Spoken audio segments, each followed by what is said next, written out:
City Councilors and Mayor, my name is Sarah Smith. At the last meeting, Councilor Graham mentioned that there is no buffer distance required between cannabis dispensaries and multifamily housing areas such as apartment complexes, while there is a 300-foot buffer distance required for single-family residential areas. I'm asking that you consider extending the 300-foot buffer to include multifamily housing areas. To be clear, I am not against cannabis legalization, but the city needs to carefully consider the potential negative impacts in order to have a balanced approach. By extending the protections of the 300-foot buffer to include multifamily housing areas, the city would be extending the protections of the buffer to more families, regardless of their socioeconomic status. According to some recent articles in the American Journal of Public Health, quote, cannabis retailers tend to cluster in socially and economically disadvantaged areas, and this can create or exacerbate health disparities if these communities disproportionately bear the burden of the negative consequences of cannabis use. Legalization of cannabis may, quote, exacerbate long-standing racial, ethnic, and socioeconomic inequities. Cannabis is not harmless. Cannabis use disorder occurs in 20% of lifetime cannabis users, with 11% of these cases severe enough to prevent individuals from participating in major life activities such as working and caregiving.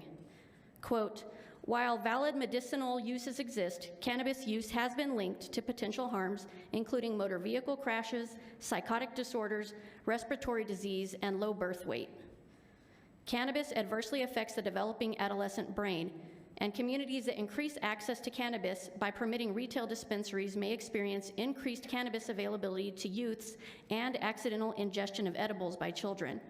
This could result in a situation in which many residents can benefit from the positive aspects of cannabis, but the burden of the negative aspects of cannabis falls completely on economically under-resourced communities. Another study published in the journal Substance Use and Misuse found higher density of cannabis retailers is associated with an increase in youth substance abuse. All of these studies that I'm mentioning, I gave to Christina so that she can give them to you. This means that if there are too many dispensaries in Las Cruces, there are going to be more children here who will end up abusing drugs. There needs to be a balance between supporting this new industry and also making sure that this community is giving its children and families the greatest chance of success. City councilors, you could pave the way towards supporting the cannabis industry while also balancing the needs of the families who live here by extending the 300-foot buffer to more families. Thank you for your consideration. I have a question for her, Madam Chair. Sorry. Councilor Flores. Thank you, Madam Chair, and thank you, Ms. Smith.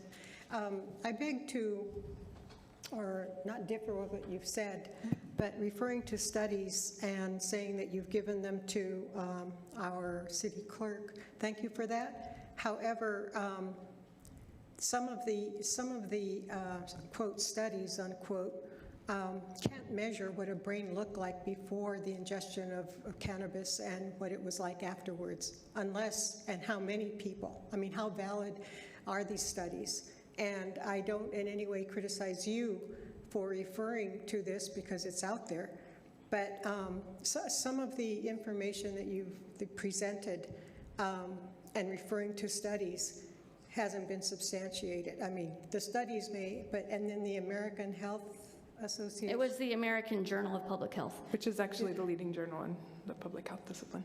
What? It's the actual, it's like the lead journal as in public health.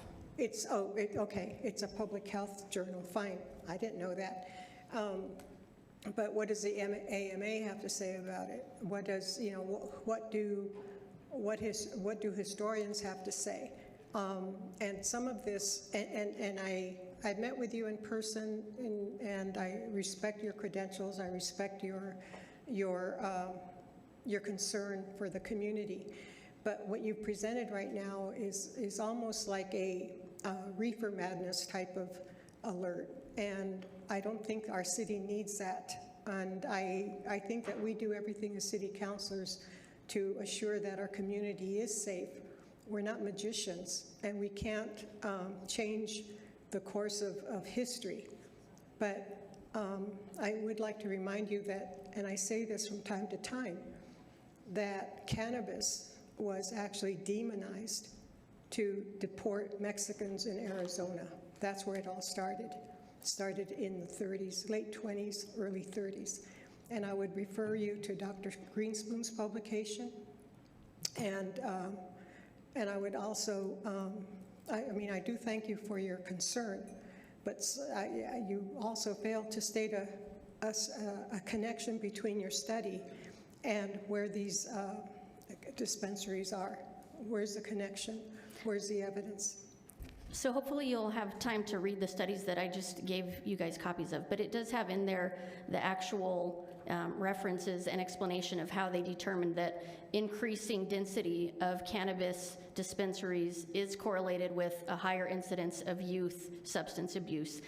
So that's in there, and I respect your position.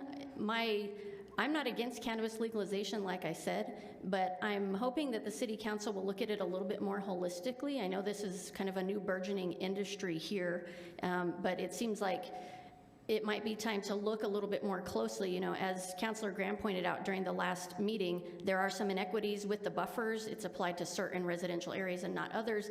And given that we know that increasing density does increase the chance of youth substance abuse issues, it seems prudent to consider having a 300-foot buffer for those other families as well. But I beg to differ with the findings in those, and I just have to say that who did studies before the cannabis came into effect? How do we know? How can it be measured? It hasn't been measured, so there's no comparison. Well, Thank you, Councilor Flores. there's a I'm going to fallacy. stop you there, Okay. both of you. I appreciate you coming. Ms. Smith, are you finished with your Thank you. statement? Thank you, Yes. Madam Chair. Thank you. Thank you. you.